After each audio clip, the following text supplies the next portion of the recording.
สนา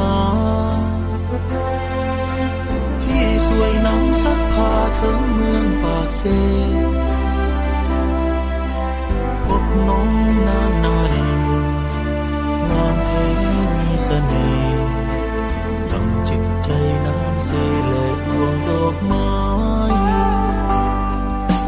พบกุหลาบกลิ่นหอมของเมืองปากเซอายเฝ้าหลงทุ่มเทฮักจนหมดใจน้องเจ้าจงสงสารหอบฮักบ้านมาให้จะถนอมขวัญใจบ่ให้เพียงเสียห่วงฟ้าหยาดฝนสุ่มสำนาย